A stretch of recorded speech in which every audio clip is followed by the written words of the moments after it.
It's the midweek chat, and it is straight up Tennessee, baby. What's good, everybody? It's your boy Ruck in the building, man. We are about to have a great night. It's the midweek chat. Dark mode is officially activated. It is returning this weekend against the Oklahoma Sooners. There's a lot of bad blood internally with this game, right? OU came to Neyland Stadium in 2015 after Tennessee was up 17-0, and they ended up winning this football game. Last year, we go to their crib, do what we did there. Josh Heupel, Bob Stoops, all of the disagreements and things, like this game means more than we think. But will it be as close as people think? I'm excited about this football game. I think there's a lot of stuff in store, and there's a lot of highlights that could be made for our offense. I can't wait. We've got a special dark mode edition by the numbers with my man C2. We've got gas, pump the gas, hit the brakes. We've also got college football pick'ems and so much more on the midweek chat. You already know what it is, man. It's straight up Tennessee, baby. Welcome to the midweek chat, Oklahoma week. Tennessee's the program to keep an eye on.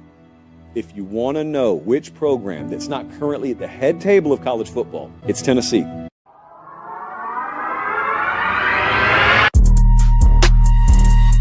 Meshack's got to go. A fire!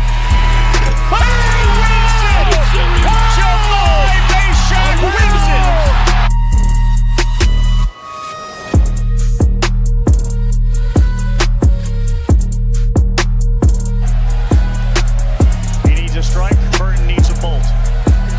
Swing and a miss. And for the first time, Rocky Top reaches the mountaintop of college baseball.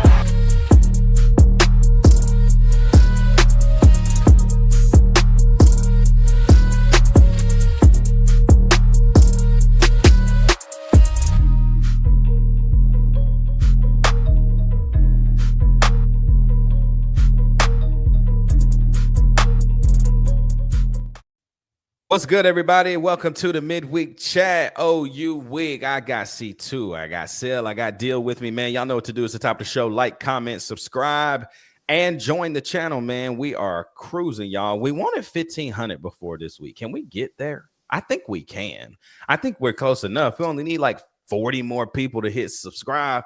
Come on, y'all. Hop in, join the channel. Subscribe, like it. Everybody that's watching right now, just hit the like button. Go ahead, just hit the like button. All that's going to do is boost the algo, help us continue to push out more great content for Tennessee fans just like y'all. Fellas, been a minute since we've all been on together. Starting with you, Sel, how you feeling about this game? Obviously, the reveal for dark mode made me personally say there's no way we lose this game. 100%.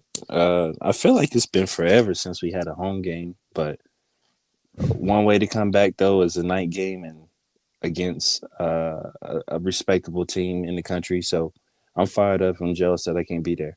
Oh yeah, C2. What about you, bro? You know, I was feeling a little nervous about this game going into it. Just they've got the number 5 defense in the country, so you just constantly hear about how good they are on defense, and then our defense isn't all that great. But after diving into by the numbers, I feel pretty good, man. I feel like they might end up with a little bit of a gut punch this game. Yeah, what's up, man? I know we talked on Monday, but it's now Wednesday. We 2 days past that. How we feeling? Yeah, I'm confident. I mean, it's Neyland Stadium. It's night. It's dark mode. What more could you ask for, especially knowing that Hype hasn't been beaten Neyland by anybody other than Kirby Smart in the last 3 years. So, I mean, especially without jumping too far ahead, the injury report that just came out, that makes me even better about it. So I'm hyped. Yeah. And I mean, shoot, look, you already said it. So why don't we go ahead and just pull this up and kind of talk about it a little bit. Obviously, SEC releases their injury reports on Wednesdays at 8:10 Eastern. Well, boys, we got a really good report right here, as you can see. Let me see if I can just zoom in a little bit. Is that better? I think so. So you can see here. They got some of their starters still not listed as probable. They're all questionable right now, starting with Javonte Barnes, the running back that played against us last year. Then the freshman that was really good last year for them, Taylor Tatum. Same instance, not going to be probably able to go. Gentry Williams, cornerback, not going to be able to go. Kobe McKenzie is their starting Mike linebacker, listed as questionable. Same for us with Arion, but we'll go into that in a second. And then Logan Howland, him and Derek Simmons, as you can see, Simmons is listed under doubtful, and Logan Howland for them is listed under questionable. These are the two guys that have been rotating in with their freshmen that they're having to start right now. Tennessee, you have everything. Tennessee, that's all I got to say. Defensively, you have every opportunity right here to make something happen. And then for us, y'all, this is huge. No Colton Hood on this injury report. All we heard all week was about how this calf strain was a little more serious than we thought. Guess what? Obviously, it's not. Maybe taking him out early in that football game because it was already out of reach was the smartest thing we could have done, right? And kudos to whoever made the call to pull. Nobody even knew what was wrong with him. But it was good to see this right here. No Colton Hood. You still have Jermont McCoy out, Travis Smith Jr. and Ricky all still out. The Arion Carter injury, guys, is something that for me personally, I understand the magnitude of a game like this. I understand who you're playing. You know, you're playing a top 20 team, a team that the national media is very high on. Like, I understand the assignment, but I still don't think Arion Carter needs to play in this game. I would agree with that. Yeah, I'm right there with you. I mean, with the young guys doing what they're doing, let them roll. I don't see a place that it makes sense. With the type of injury you're dealing with, this is a nagging thing. Yep. It's not something that's like, okay, it feels good today and it feels good tomorrow. Like, it feels bad tomorrow. No, like, you don't feel good. You just kind of play through it.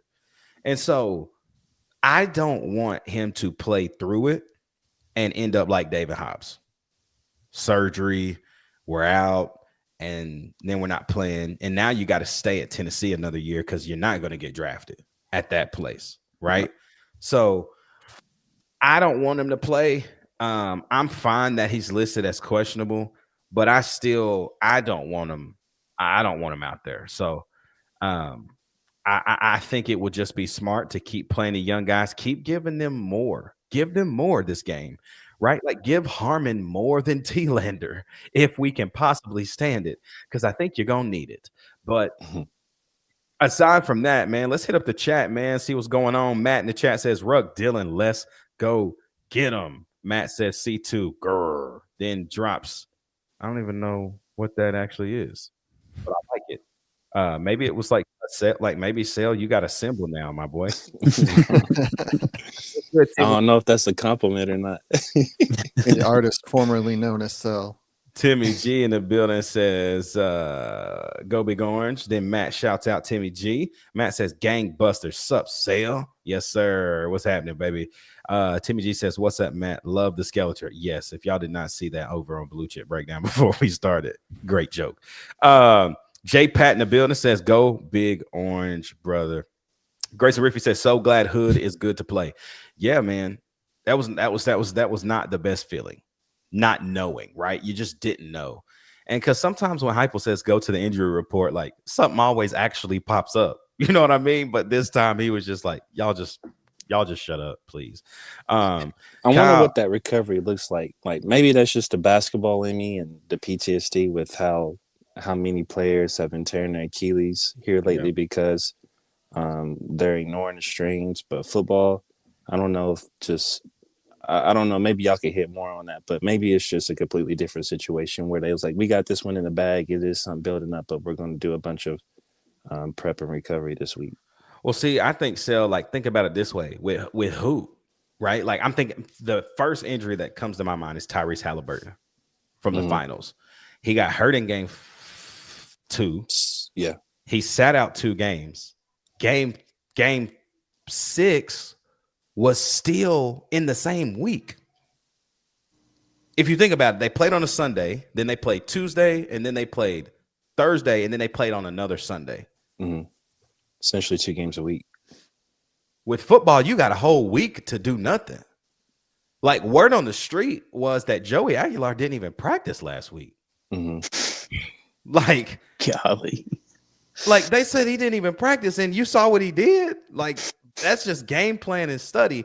So going back to the Achilles, it's like I'm thinking maybe that the treatment time, they just have more time because there's no games, right? Like they're not having to strap right back up and play in 3 days. And so I think maybe they just have a little bit more time to nurse it and heal it. Now, it's not saying that thing still ain't gonna give out because I don't play with calf strains, bro.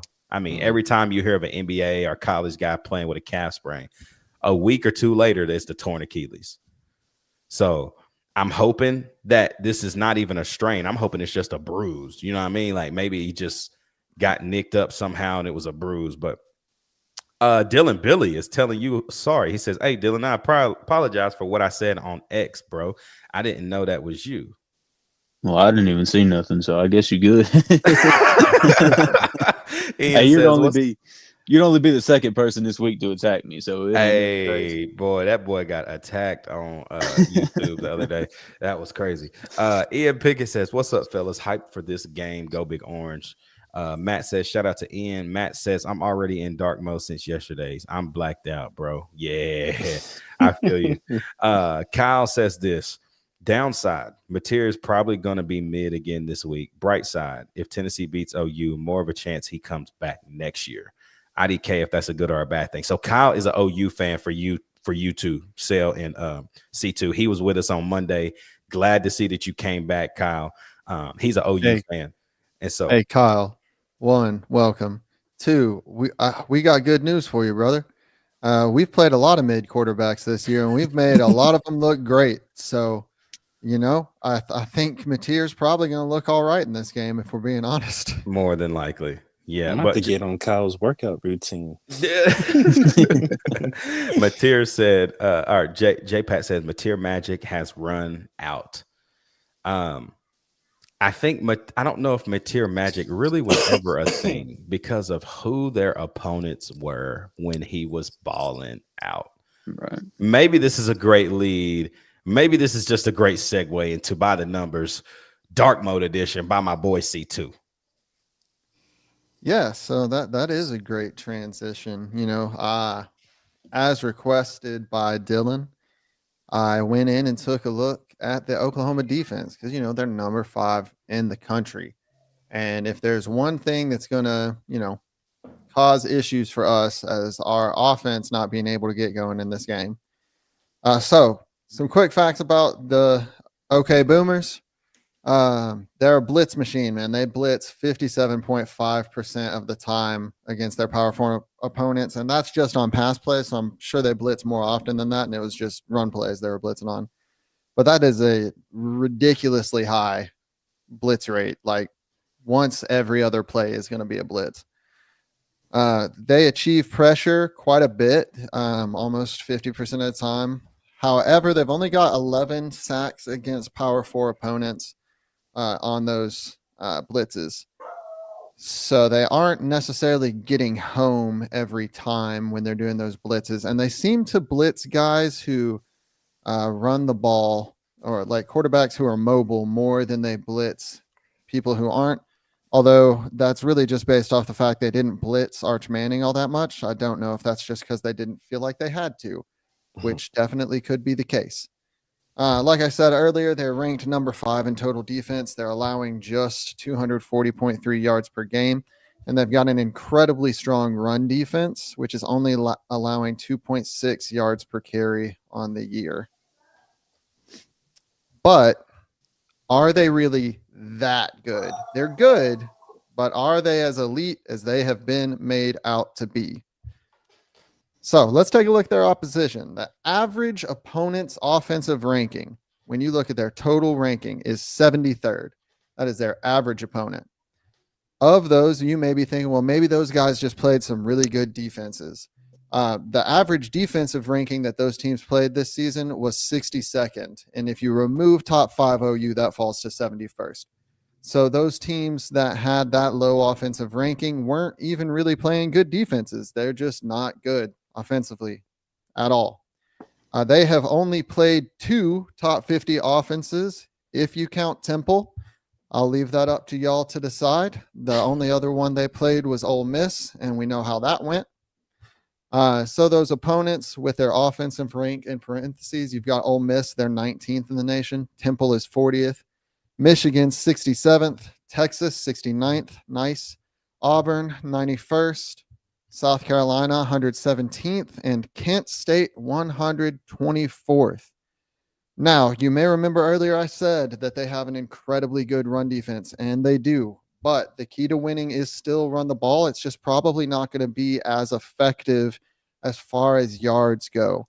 But Ole Miss and Texas both teams that beat them, even though Ole Miss was only getting 2.8 yards per carry, even though Texas was only getting 3.9 yards per attempt, they ran the ball 41 times for Ole Miss, 35 times for Texas. And that runs true Michigan, who played them pretty close, even though Michigan's not great offensively. They ran the ball 32 times. And then Auburn, they ran the ball 35 times, and they played them close.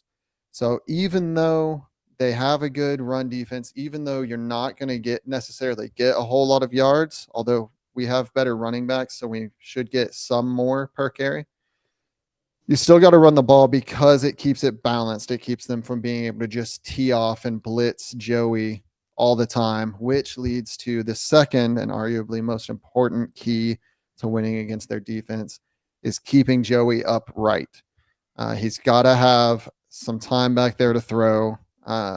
We can't let him get sacked like we did against Alabama in that game. So what am I saying? All I'm really saying is the number 2 offense in the nation that has faced 3 SEC defenses ranked in the top 50 plus Neyland at night versus the number 5 defense that has played a grand total of 1 Power 4 offense with a pulse and lost to them equals this image. Unless, of course, our defense loses us the game like Gohan letting himself get eaten. Y'all, I that's great. And I think we knew this, right? We knew that defensively, they haven't played a lot of great opponents. And you have to, like, I understand, y'all, like, you can say what if and what if this and what if that, but like, you really have to factor that in. Like, who have they played offensively that's been worth anything? Auburn is probably one of the worst offenses in the country and almost beat you at home. They took you to 5 minutes left in the fourth, bro. With 10 sacks. They literally took you to 5 minutes left. And exactly like you said, with 10 sacks, bro. 10 sacks. And hey, look, y'all, look who it is. Look who it is.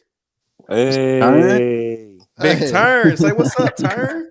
You got time for a FaceTime, but not time to get on the show? Right. C2 said you got time for FaceTime, but no time for the show, huh? Bro, I just got out of the shower, hopped on the couch. That boy got on a new sweatsuit. It's fresh, ain't it? It's fresh, ain't it? Yeah. That thing comfy, ain't it? Yeah, he fresh now. I got him right. You hear me? Got my boy right. Well, hey, man, tell the chat. Tell him what's happening. What's up? Hey, Vols by 50. Vols by 50. What's your score prediction right now? 38-17. 17. Ooh, clap time. Yeah. All right. You heard it here first. Look, y'all. All right. Scary but no. hours. Yeah, literally. But like you said, 10 sacks, bro. 10. Yeah, going on that. I mean, I saw the stat this morning, but Ole Miss was the first passing offense that Oklahoma has played that was in the top 60 all year long. And it just goes to show you the level of competition they've been playing. But you have to factor those numbers in, man. Like, and I understand, like, you see the name Oklahoma and you saw the media preseason hype and everything. And so, like, it's hard to decipher what to believe a little bit. But, like, you got to factor in the facts. And right. Yes, the fact is that our defense has been terrible, boys. Like, it's not been good. It has bend. Oh, shoot, we got a turnover. Oh, shoot, they just busted us for 60. Right? Like it's there's no consistency defensively for us right now. But the one thing that we can hang our hat on is that this offensive efficiency for us is what I'm most excited to see. You know, I was on the blue chip breakdown earlier. Look, again, I got to hit the chat up here in just a second because everybody's in here going nuts right now. But I was on earlier and Bulls showed this passing map of what OU's defense allowed against Ole Miss versus what Joey Aguilar has done all season. Every spot that was hot is exactly where Ole Miss killed OU, and every same spot Joey was hot in. I'm like, this is perfect. This is absolutely perfect. So Kyle in the chat says Mateer's mechanics make him a 50-50 shot on every game from here on out. He's either spot on or lets it sail. Adrian in the chat, what's good, fam? What's up, my man? Bull, what's good? Bull says go big orange. Matt says screen the hell out of them, right? Tight ends in play. I don't think you have to in a game like this. I feel like if you were on the blue chip breakdown, the way that chart read is that Ole Miss was very successful from 10 to 20, or from 0 to 10, and from 10 to 20. And so those are balls Joey loves to throw anyways. So I'm interested to see kind of what we do to attack those zones, because I don't think we have to. Now, screens are a part of our game, right? It's an extension of the run game. We're going to throw a couple, but I don't think we have to do it like we did against Bama when we were just like defaulting back to 2023 offense for some reason. Kyle says, and Sale, like I said the other night, it's just the right angles. Shout out, man. Blue chip breakdown again says, you know it, J-Pat, go big orange. FUGA, that's what J-Pat was saying there. Hey, simple, man. Bull says it. Y'all make sure to like and subscribe. That's all you got to do. Hit the like button, subscribe. It just helps that algo. Kyle says this, and don't worry, if we start gashing Tennessee with the run game, Arbuckle is going to see it's working and stop running the ball. It's kind of like when Tim Bakes sees that, you know, blitzes are working and we stop blitzing. So I'm just telling y'all, like it's an even game of some very questionable coaching. So Blue Chip said he loved Turner's score. 38-17. Good God. Ian says, all I know is that Joey's going for 350 and 4. Hey, man. Listen, y'all, we talked about this literally. If Joey goes for something crazy and still puts no respect on his name, that would be crazy. That would really blow my mind. I can see it happening though. It's going to happen because of who he plays for, bro. The national media hates Tennessee. You seen what Pavia's numbers been putting up? Yeah. And he's dude, he had like less than 150 passing yards last game. He ain't good. He is. I don't even know. Like, you can't even call Pavia a quarterback, dog. Like, I don't know what he is. He's an H-back playing quarterback. I have no idea. I think part of the reason with Joey is you got a lot of people who like make these things that don't actually watch games. So they see that he's had several interceptions, but they don't realize that those interceptions are from like receivers tipping the ball up in the air, and that was like on their chest. Yeah. He's had like 2 or 3 interceptions this year that were his fault, and the rest is receivers playing volleyball. Yeah. Yoshi says, my sweet baby boy Joey gonna let it air. Belt. Kyle says, but don't get it twisted. I still got OU by 50. Kyle. I love that though, bro. You got to feel that way. You know what I'm saying? But obviously you haven't been to this place at all at night. Look, our defense is bad, but y'all would have to score about 94 points to win by 50 with how much our offense scores. That's real. Matt says, I can't wait for the Vandy game. Don't get me started. Oh, we'll get there. We'll get there in a couple weeks. Trust me. Adrian, man, dropping the 20 spot, man. Goodness gracious. Shout out to the boy, Adrian. He says, dark mode unleashed and Tennessee first night game equals Oklahoma's funeral. Tennessee 42-21. Go big orange. Path to the playoffs. Like, it's not far-fetched, y'all. It's not far-fetched. I don't think we haven't had a game like when we went to LSU, when people thought we were going to get blown out in that game, and we went to LSU in 2022 and put straight belt to them. We haven't had that kind of game in literally 2 or 3 years since then. To me, we haven't had that signature win where it's like, man, I think this is going to be really close. Everybody's going to pick against Tennessee, but we come out and just smack somebody. How amazing would that be on Saturday? That would be amazing. It would require a mutiny from our defensive position coaches.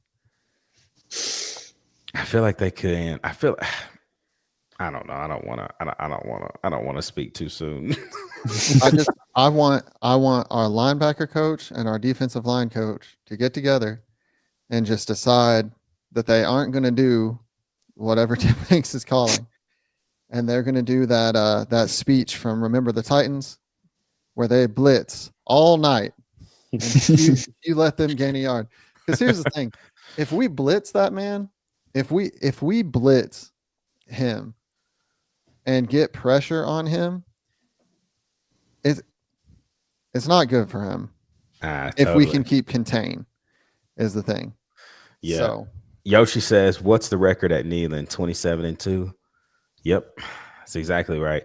Kyle says, "Heupel can't embarrass his natty ship alma mater 2 years in a row. Ain't no way." Well, let me tell you something, Kyle. Ain't no love in Oklahoma. Ain't no love in Oklahoma, boy.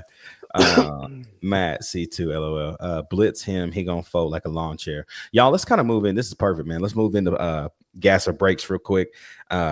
Got a couple of these, man, and I kind of want to see what everybody's going. So, gas or breaks, Tennessee will continue to dominate offensively and score 40 plus in this game. Gas. yes. Yeah, it's gas easy. Golly, 40. We putting 40 on their head. Okay. All right. Oklahoma's defense, which has held opponents to very low rushing yards, will shut down Tennessee's run game. Breaks. What is the shutdown number? Is it less than 100? That's the thing. They ain't holding us to less than 100. Right. I'll say breaks, but I don't know how much that's going to play into offensive play calling. I don't know where to land on that one. So, does Oklahoma's strong turnover margin and opportunistic defense give them a chance to swing momentum in this game? I guess I'm confused by the question because their defense isn't all that opportunistic. They get like half a turnover per game. Our defense gets more turnovers than that per game. It does, but I think their defense is much better than ours. Oh, 100%. They're better at getting off the field. They're better at like all of that. I just wouldn't necessarily call them opportunistic when it comes to like turnovers specifically. Sure. But is their defense strong enough to continue to like for them to have enough momentum to swing the game? No. Yeah, I'll hit breaks, but only because I think that they will sway the momentum, but I don't think that they'll be able to get anything out of it. Okay. Here we go. Can Oklahoma's offense sustain long drives, or will they struggle on third down? That a joke? Or depends what my gas or brakes depends on what model we're driving. Are we driving a T-lander or a Perlotti here? Because if we're driving a T-lander, they're sustaining drives all night. All night. I think it's a toss-up because I think Neyland can play a role in this. False starts, illegal procedures, things like that. I feel like this crowd can really play a massive role in forcing those drives to like third and long, not third and short. So I feel like we would have seen that already. What do you think with the crowd? I mean, this is our first night game. That's what I was like, hold on now. Like, really think about this for a second. I mean, Georgia, we can't. I mean, Georgia's a different animal. Arkansas, I mean. I've been to every single game. Georgia was much louder than people are thinking it was. Arkansas, it was Arkansas. The issue with if the crowd causes a lot of penalties and gets them into 3rd and long, I'm pretty sure we're better if it's 3rd and short. Like we've got a better chance of getting off the field if it's 3rd and short than we do if it's 3rd and 15. Well, last week that wasn't the case. Last week when it was 3rd and short, they were getting first downs, and 3rd and long, other than 3rd and T-Lander, that one play where we literally said they're going at T-Lander, and what happened? They did. Other than that play, like they did a pretty good job of getting off the field on 3rd down last week. That's true. But there's a big difference in QB play between who they had behind center and who Oklahoma does. Can we look at the positives, please? Can we just look at the positives? All right, let's talk about this. Will turnovers kill momentum in this game? Let me explain the question. Let me explain it. When Joey has thrown turnovers, it's not necessarily shifted momentum because he comes back. But I'm saying from both sides of this, like, do you think a turnover on OU side will kill it for them? Or do you think a turnover on our side will kill it for us? OU 100%. Right. Yeah. Gas. I'm gas as well. Does Tennessee's defense give up another 90-yard plus touchdown drive? I'm going to pull my hair out if it happens. But I'm going to hit brakes just because I'm hoping and praying, but it can't happen again. I'm going to say gas. I can see it happen in the second half or something. I'm going to say gas because this is a better team, and we just let Kentucky do it. Yeah. It's gas until it stops happening. Mm-hmm. Yeah, you're probably right. You're probably right. So last one right here. Boo Carter makes a big defensive play in this football game. Gas. Big for us or big for them? I'm saying gas. You know what I meant. He might actually get a punt return. I think something's going to happen with him this week. Something saucy is going to happen, I think. Yeah, I'll hit the gas on it just because it's Neyland at night. It's dark mode. He's going to be feeling himself. I feel like we'll get the best of Boo. I could see him causing a Mateer fumble or something like that. So gas. It ain't going to be in pass coverage, though. If he causes a fumble, he won't know he fumbled. He'd be flexing on him. He still caused it. He still caused it. Bro, he always doing some dumb stuff like that, bro. Like, oh, you know what, guys? Yeah. I'm just going to look to the side and flex on this dude. Like, bro, what are you think? Like, what are you doing, bro? I mean, he ain't getting an interception. Have you seen his coverage this year? Hey, man, don't hate on him now. He might snag on somebody this week. Nah, I'm capping. Y'all, let's move into pick'ems, man. Let's start right here in the big one, SEC. How this got a noon kick is probably because Texas just isn't the same right now. But you got number 9 Vandy traveling to Austin.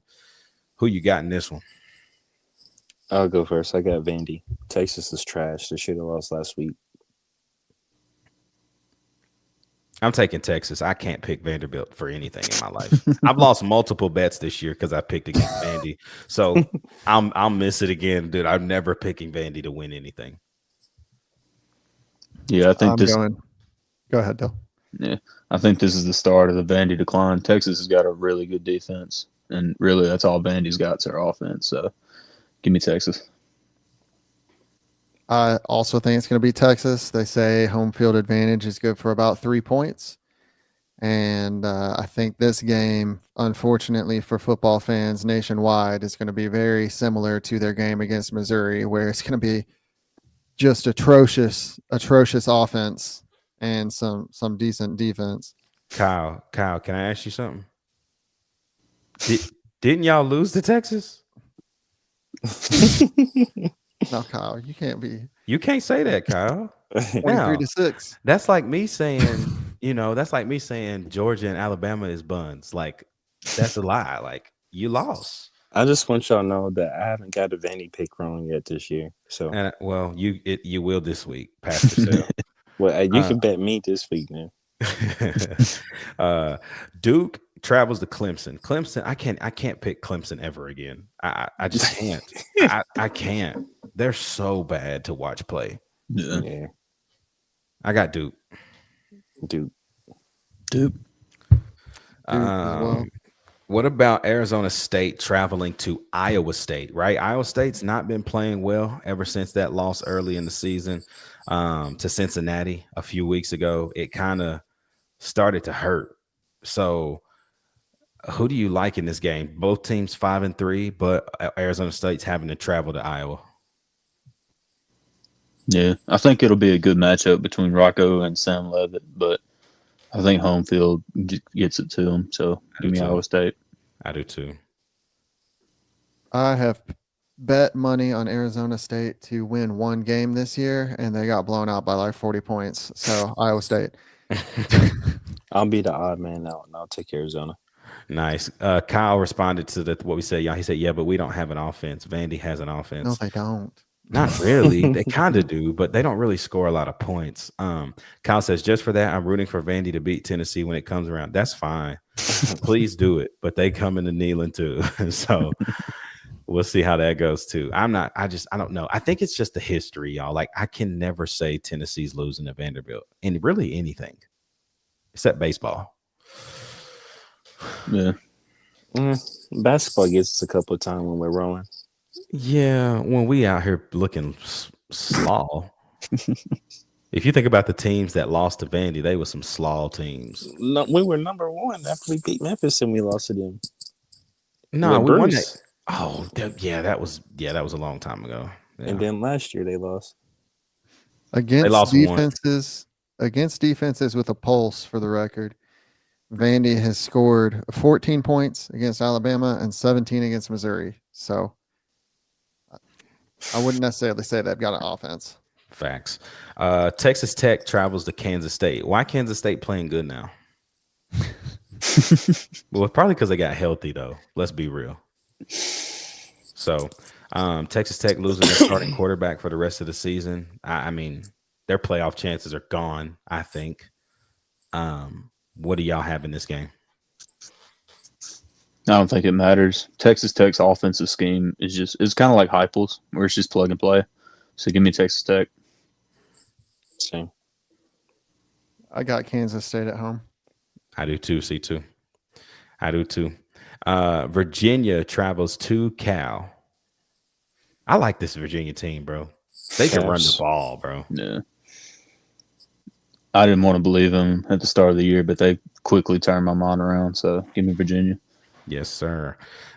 Georgia Tech traveling to NC State. Georgia Tech. I was going to say Kyle.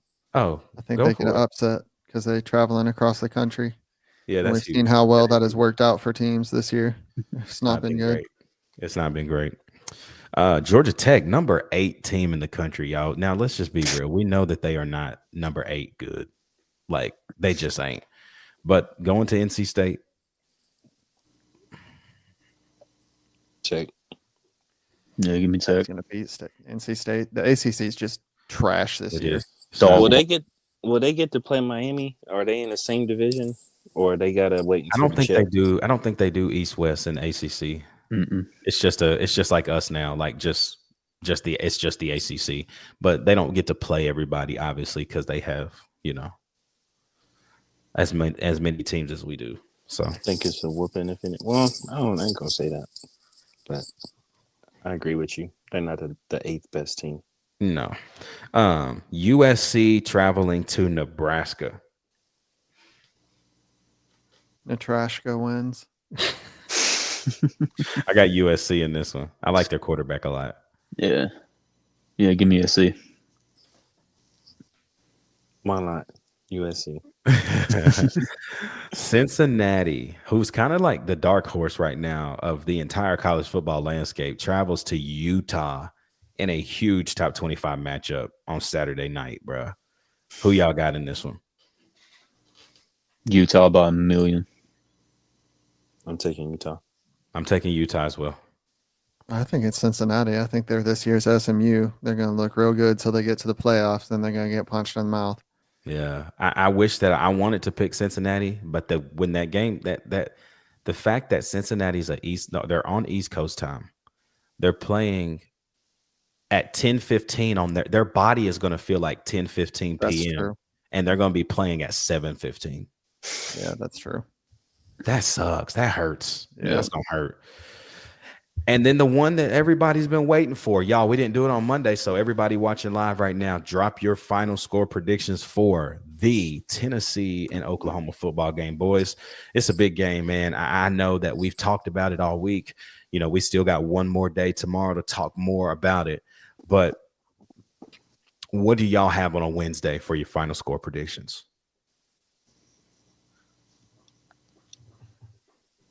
I'll go first. Give me 34-27. Ooh. I think it's closer than we want it to be, but I like it. I think it's competitive early. I got 45-31. Man, dude. Okay. C2, what you got, baby? I got 41-27. 41-27. Man, I have not thought about this intentionally all week. And for some reason, y'all, this score has literally just popped into my head. So I have to just say it. I think it's a remake of South Carolina in 2023. 45-24 Vols. I think it's close because that game was close up until halftime. And then we just kind of made it happen. And so I think it's close. And I think there's a world too, y'all, where this is like 44-41. Like there's a world where this thing is a dang shootout and we just see what happens. And then I can see a space where it's like 27-21. Like I really can. Like I feel like it's gonna be one of them weird kind of football games. And but I don't see that anymore for Tennessee the rest of the year. And maybe not. Maybe I'm just wanting it to be that way because I want to see a good game, you know, and I just don't want to lose this one. I just don't think. I think Neyland dark mode at night. People don't understand. Like if you don't know, Dylan has experienced this game. You like. If you have never experienced dark mode, Neyland at night, like if you've never experienced, like you can say what you want, bruh. It will strike fear into people. I'm telling you, like it man.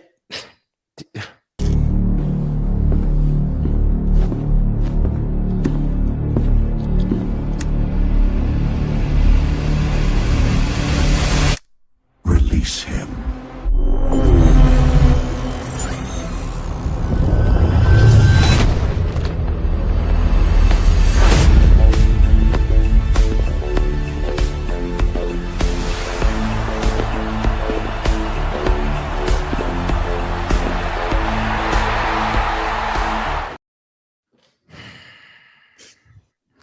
If it's 27-21, Rock, I hate to say it. If it's 27-21, we lost.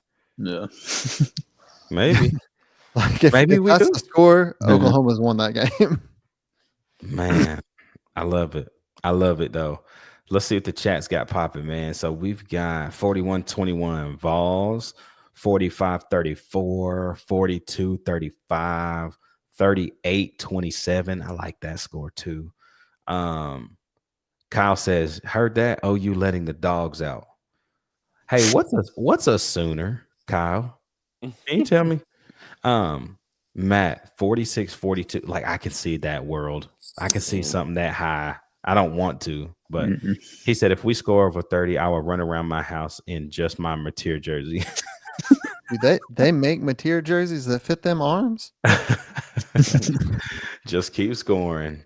Y'all, man, thank y'all for tapping in with us on the midweek chat. Listen, man, we will be back tomorrow. We'll be recording tomorrow for Friday for the One More Day episode, man. We got a lot of content to get into for that. Keys to victory, playmakers, offensive and defensive side of the football. And then obviously we'll give you we'll sleep on this again and see if our scores change for Friday. So this is good. Kyle gave us this. Sooners is the name given to settlers who entered the unassigned lands illegally in what is now the state of Oklahoma before the official start of the land rush in 1889. That's helpful. So y'all are kind of volunteers too. You just did it outside the law. In a way. He said, don't thank me. Thank Wiki. Anybody can publish on it. So it has to be true. Michael Scott. I like this dude a lot. I like this guy, man. But y'all got anything else, man, before we wrap today? If I got one thing, and that's if D-Bish or Star Lewis get in their bag in this game, we could go over 50 if one of those two gets in their bag. You said Star Lewis. You put two people together. Sorry, my bad. Star Thomas. I wish we could combine them. Yeah, Star Thomas. That would be great if we could. That would be terrifying. I agree with you, though, C2. I think that could be a scary sight. So, y'all, man, we'll be back on Friday for the One More Day episode. Y'all know what to do, though, man. Right now, like, comment, subscribe. Y'all join the channel and hop in our Discord, man. We got new members every single day hopping in Discord, hanging out with us, vibing out with us. It's a good time over there. But until Friday, man, for my boy Sel, for my boy Dylan, for my boy C2, you already know what it is, man. It's your boy Ruck in the building, and it's straight up Tennessee, baby. We'll see you back live on Sunday evening, but we'll see you right here on YouTube for the One More Day on Friday. So till then, we out.